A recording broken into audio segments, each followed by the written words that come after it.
하나님 말씀은 창세기 17장 1절로 14절 말씀입니다. 나는 전능한 하나님이라 너는 내 앞에서 행하여 완전하라 라는 제목으로 말씀을 묵상하고자 합니다.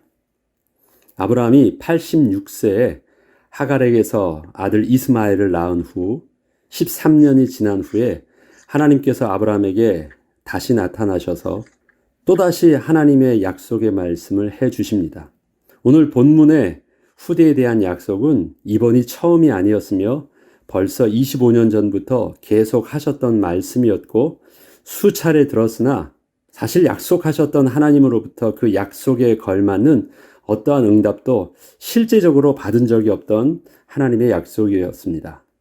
그래도 제일 비슷하게 응답으로 받았던 것이 13년 전에 여호와의 사자가 하갈에게 나타나셔서 아브라함에게 주셨던 그 후대의 축복을 동일하게 말씀하시며 그 이름까지 주어서 낳게 하셨던 아들 이스마엘이 제일 비슷하게 받았던 하나님의 약속에 대한 응답이었습니다. 아브라함이 하갈에게서 난 아들의 이름을 이스마엘이라 했던 것도 하갈이 살해의 학대에 못 이겨 도망을 갔다가 다시 돌아오게 되었을 때 하갈에게서 들었던 아들에 대한 여호와의 사자의 말씀을 듣게 되었기 때문이었습니다. 이스마엘이라는 이름은 하갈에게서 들었던 이름이었습니다. 이렇듯 아브라함은 이스마엘을 자신의 유일한 상속자로 여기고 그렇게 귀하게 키워왔습니다. 그리고 그 시간이 이제 13년이 지나고 있다가 다시 하나님께서 아브라함에게 나타나셔서 이렇게 말씀하시는 것입니다. 창세기 17장 1절로 4절을 보면 아브라함이 99세 때에 여호와께서 아브라함에게 나타나서 그에게 이르시되 나는 전능한 하나님이라 너는 내 앞에서 행하여 완전하라. 내가 내 언약을 나와 너 사이에 두어 너를 크게 번성케 하리라 하시니 아브라함이 엎드렸더니 하나님이 또 그에게 말씀하여 이르시되 보라 내 언약이 너와 함께 있으니 너는 여러 민족의 아버지가 될지라. 하나님께서 아브라함에게 왜 그렇게 오랜 시간 동안 약속하셨던 후대의 축복에 대하여 아무런 응답을 주지 않으셨던 것일까요? 아브라함의 불신앙이었기 때문일까요? 아브라함의 불순종 때문이었을까요? 무엇 때문인지는 모르겠지만 만약에 아브라함이 정확하게 어떤 것이 문제인지 스스로 알고 그 무엇에 대한 잘못이 없어서 하나님의 마음에 합한 모습이었다면 후대에 대한 약속에 대하여 이렇게 오랜 시간 동안 기다리지 않아도 될 일이었을까요? 하나님께서 아브라함이 99세 때에 여호와께서 아브라함에게 나타나셔서 그에게 이르시되 나는 전능한 하나님이라 너는 내 앞에서 행하여 완전하라는 말씀을 하십니다. 너는 내 앞에서 행하여 완전하라 하시는 말씀을 보면 그동안 아브라함이 하나님 보시기에 분명히 완전하지 못했었다는 생각을 하게 합니다. 그런데 완전하라고 말씀하시면서 그 완전함의 기준이 되는 어떠한 도덕적이거나 율법적인 올바른 행동을 요구하신 내용은 오늘 본문에 그렇게 보이지 않습니다. 그리고 아브라함에게 어떠한 것을 요구하시기 전에 나는 전능한 하나님이라 말씀을 먼저 해주시면서 내가 너에게 그 무엇을 하리라는 말씀만 계속하고 계십니다. 내가 언약을 나와 너 사이에 두어 너를 크게 번성하게 하리라. 그리고 아브라함에게도 무엇을 하라고 하지 않으시고 보라 내 언약이 너와 함께 있으니 너는 여러 민족의 아버지가 될지라고 말씀하여 주시고 있습니다. 지금 이렇게 아브라함에게 들려주시는 하나님의 말씀을 자세히 보면 아브라함에게 행위 완전하라고 하시면서도 어떠한 행동을 그에게 구체적으로 요구하시는 것이 없고 단지 전능하신 하나님 당신께서 스스로 아브라함과 자신 사이에 언약을 두시고 그 언약대로 하나님 자신이 친히 온전히 약속을 이행해 주셔서 그 복을 아브라함에게 약속한 대로 누리게 하여 주실 것을 말씀하고 계실 뿐입니다. 창세기 17장 4절로 6절을 계속 읽어보면 보라 내 언약이 너와 함께 있으니 너는 여러 민족의 아버지가 될지라. 이제 후로는 내 이름을 아브라함이라 하지 아니하고 아브라함이라 하리니 이는 내가 너를 여러 민족의 아버지가 되게 함이니라. 내가 너로 심히 번성하게 하리니 내가 내게서 민족들이 나게 하며 왕들이 내게로부터 나오리라. 되라는 말과 될지라는 말은 차이가 있습니다. 되라는 말은 그렇게 되도록 듣고 있는 자에게 그 행동을 요구하며 명령을 하는 것이고, 될지라 you will be a father라고 할 때 될지라는 말은 말하는 자의 의지를 담은 예언적 성격의 약속이기 때문입니다.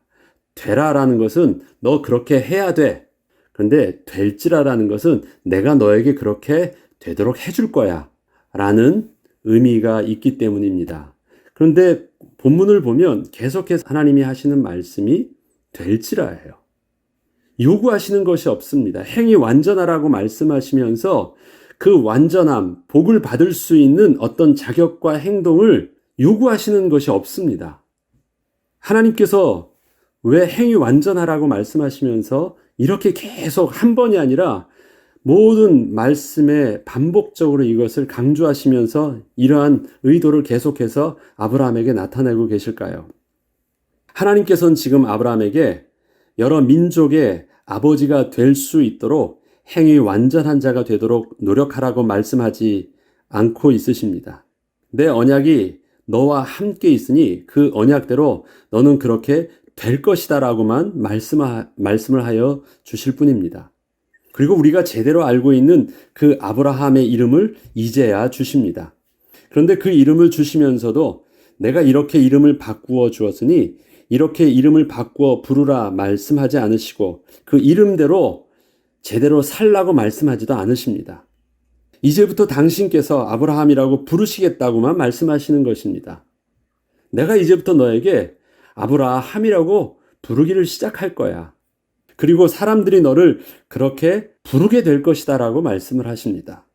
이것을 아브라함의 입장에서 본다면 이제부터 너는 사람들에게 열국의 아버지란 이름에 아브라함이라고 불려지게 될 것이다 라고 말씀하시는 것입니다. 너 그렇게 아브라함답게 살라 그렇게 말씀하지 않으시고 이제부터 사람들이 너에게 아브라함이라고 불려지게 될 것이야. 이것을 영어적 표현을 보면 아주 확실하게 잘 나타나 있습니다. 나중에 여러분들이 한번 읽어보시기를 바랍니다. 이렇듯 하나님께서는 I will, 우리 영어 시간에 배웠죠. I will 하면 will이 어떤 의미예요? 말하는 자의 의지, 말하는 자의 정확한 의지를 담고 있습니다. I will이라는 말씀을 반복적으로 쓰시면서 모든 복의 주체가 하나님이심을 분명히 하십니다. 하나님은 당신 입장에서는 I will을 계속 사용하시고 아브라함에게는 You will be를 계속 일관되게 사용하고 있는 것입니다. 이것은 나는 너에게 그렇게 할 것이고 너에 대한 것도 내가 그렇게 할 것이야. 이것을 계속해서 문장에서 사용하고 계십니다. 이렇게 계속 당신이 아브라함의 모든 복의 근원이요, 복의 주체가 되어주실 것을 말씀하시면서 아브라함에게는 행위 완전하라고 말씀하시는 것을 보면 하나님께서 요구하시는 그 완전함이라는 것이 어떠한 도덕적이거나 종교적 행동을 요구하시는 것은 분명히 아님을 알 수 있습니다. 그렇다면 그것이 무엇일까요?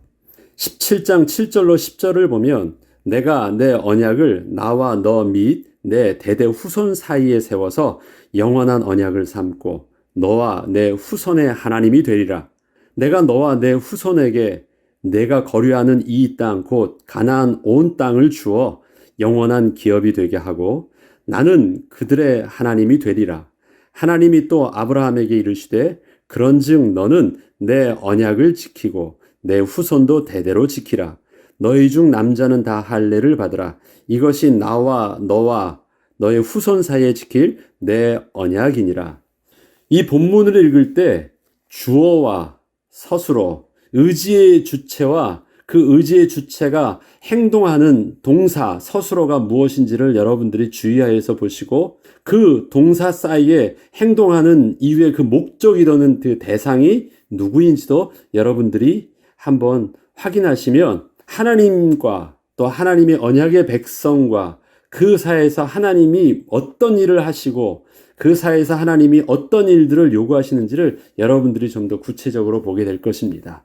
나중에 여러분들이 다시 묵상하시면서 확인해 보시길 바랍니다. 언약도 하나님이 세우시고 그 언약에 대한 이행도 하나님이 다 그대로 해 주실 것이라 분명히 말씀하십니다. 그리고 그렇기 때문에 너와 내 자손은 언약을 지키라 하십니다. 그리고 최종적으로 말씀하시는 그 언약이라는 것이 너희 중 남자는 다 할례를 받으라. 이것이 나와 너희와 너희 후손 사이에 지킬 내 언약이라는 말씀이셨습니다. 할례는 하나님의 언약을 기억하는 언약의 증표입니다. 하나님께서 언약의 표징이라고 분명히 말씀하십니다. 할례 자체가 언약의 내용이 아니에요. 언약을 맺었는데 그 언약에 대한 증거가 이것을 보면 그것이 이 징표가 된다. 그것입니다. 우리가 결혼 반지를 끼면 그 결혼 반지 자체가 결혼이 아니잖아요. 둘 가운데 약속이 반지 안에 담겨 있다라는 것이죠. 내용이 아닙니다. 표징입니다. 언약의 구체적 내용이 분명히 아닌 것입니다. 그런데 하나님께서는 그 할례를 아브라함과 그 후손, 즉 하나님의 택하신 백성에게 유일하게 요구하시는 언약의 내용이요, 이행사항으로 말씀을 하고 계십니다. 언약을 이행하라는 말씀은 없으시는데 언약의 표징되는 이 할례에 대해서 너 잘 지키라고 말씀하시는 것입니다. 너희는 포피를 베어라. 이것이 나와 너희 사이의 언약의 표징이니라. 너희의 대대로 모든 남자는 집에서 난 자나 또는 너희 자손이 아니라 이방 사람에게서 돈으로 산 자를 막론하고 난 지 8일 만에 할례를 받을 것이라. 너희 집에서 난 자든지 너희 돈으로 산 자든지 할례를 받아야 하리니 이에 내 언약이 너희 살에 있어 영원한 언약이 되려니와 할례를 받지 아니한 남자 곧 그 포피를 베지 아니한 자는 백성 중에서 끊어지리니 그가 내 언약을 배반하였음이니라. 하나님께서는 아브라함에게 구체적으로 그 할례의 방법을 말씀하여 주십니다. 포피를 베어라. 할례의 대상도 또 할례의 시기도 그 할례를 받지 않으면 안 되는 이유 등을 아주 구체적으로 알려주시고 있습니다. 사실 앞서 말씀드린 대로 이 할례는 하나님께서 아브라함과 맺은 후대에 대한 약속에 대하여 사람이 행하여야 하는 일과 특별히 연관되는 일은 없어 보이는데, 나는 너에게 이렇게 해주니까 너는 이렇게 해줘. 그럼 난 너에게 이런 복을 줄 거야. 그것이 서로 그 계약 관계의 약속 아닙니까? 그런데 하나님의 약속의 이행의 100%는 전부 다 하나님께만 있습니다. 이 약속에 대해서 너는 잊지 않고만 있으라는 것을 말씀하고 계신 게 그 할례에 대해서 하나님이 아브라함에게 요구하시는 내용이에요. 내용을 이행하기 위한 아브라함에게 어떤 아브라함 입장에서 책임 있는 행동이 없습니다. 단지 기억하고만 있으라는 거예요. 기억하고만 있으라. 하나님께서는 그동안 아브라함에게 한 번도 이렇게 구체적으로 행동을 요구하신 적이 없으시다가 이 할례에 대한 말씀을 하실 때에는 그 시작이 내 앞에서 행위 완전하라고 말씀하실 정도로 아주 특별하게 말씀하고 계십니다. 전에도 하나님은 계속 약속의 말씀을 하셨지만 아브라함에게 너 이 자리 와서 나에게 제단을 반드시 쌓아야 돼. 너 나에게 와서 이런 제물을 바치면서 이렇게 해야 돼. 이렇게 해야 돼 하면서 하나님께서 이렇게 하면 너 복 주시겠다 하시면서 뭔가 구체적인 그 말씀들을 그렇게 강조하신 적이 없으세요.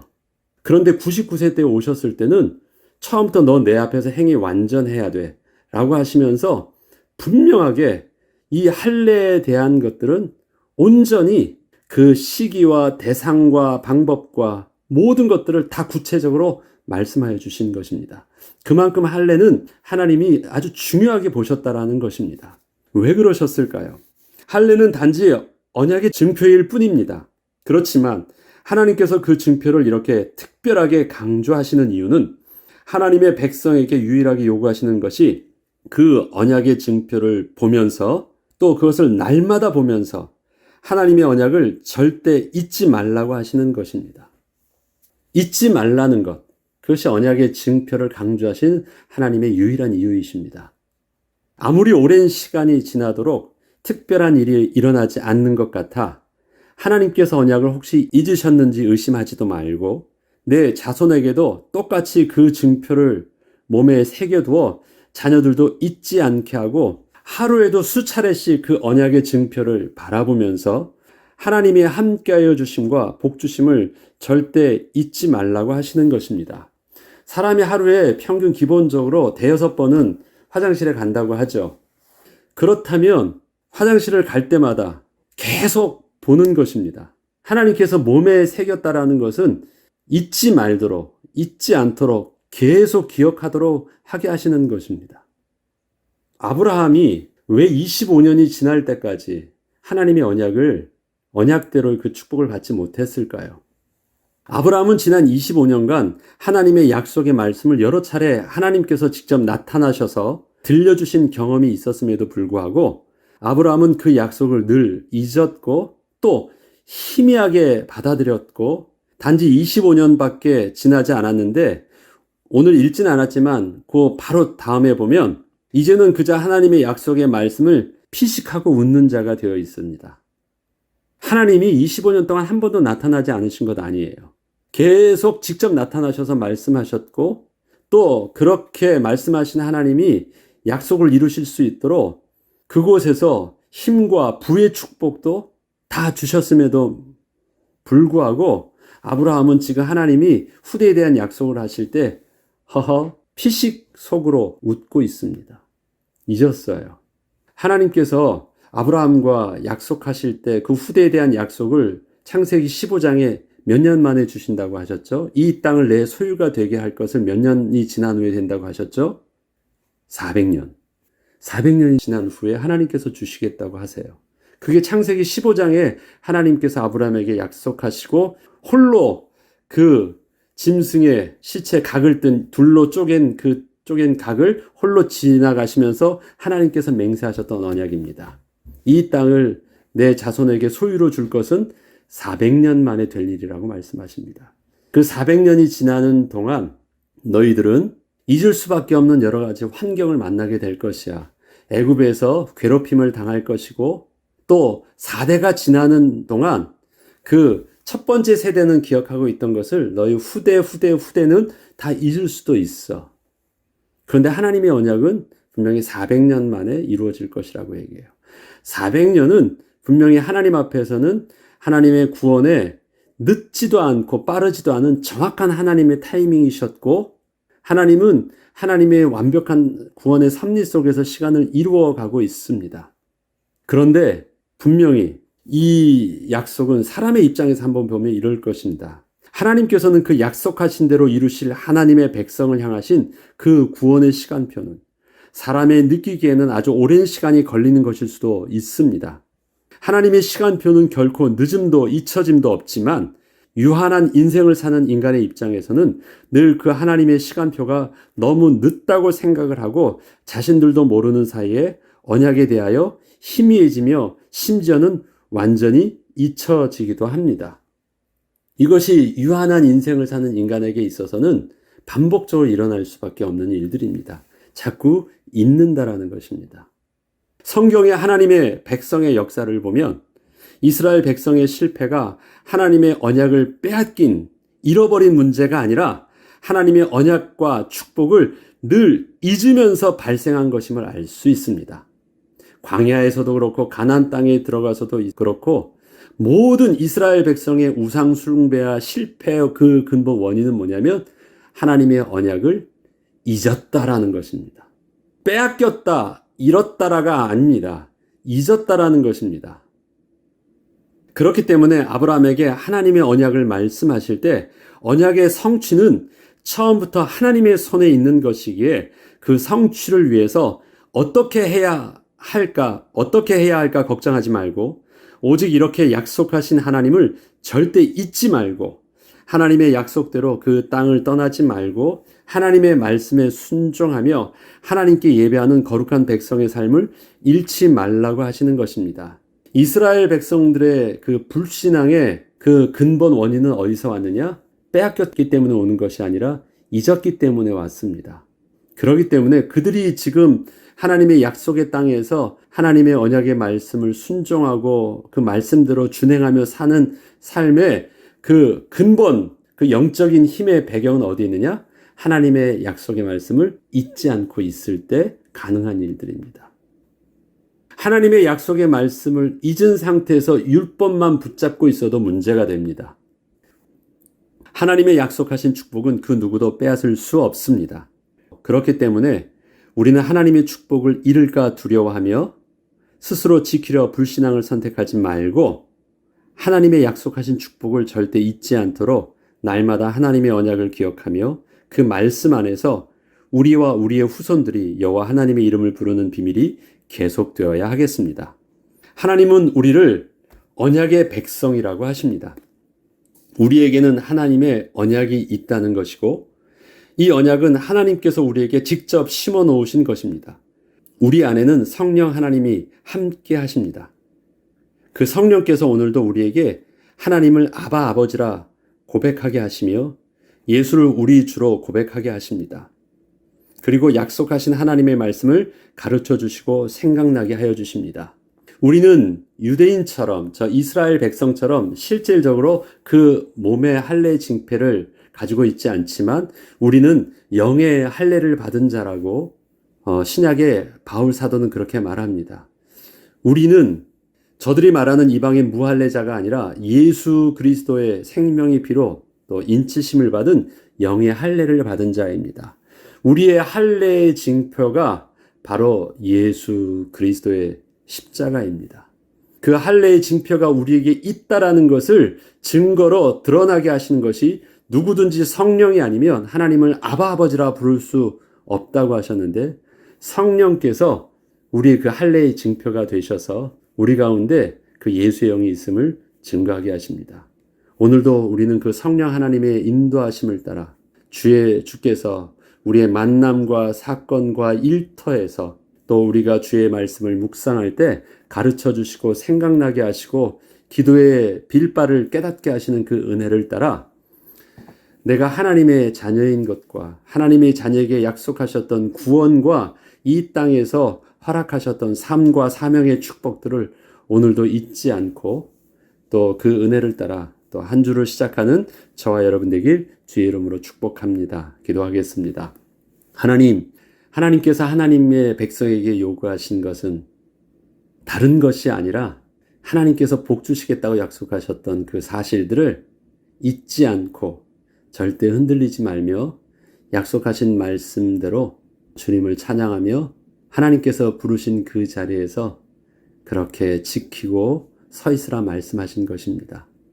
하나님, 잃을까 두려워하지 않게 하시고 내가 무엇을 얻으려고 눈치 보며 몸부림치지 않게 하시되 이미 약속하여 주신 것을 믿음의 사람들이 하나님께서 약속하신 것을 오늘 바라보며 누렸던 그 믿음의 삶처럼 오늘도 우리가 우리에게 처한 현장과 또 우리의 삶 속에서 믿음으로 승리하며 능히 또 당당하게 사는 귀한 그리스도의 자녀의 삶을 살게 하여 주시옵소서. 감사드리며 우리 주 예수 그리스도 이름으로 기도합니다. 아멘.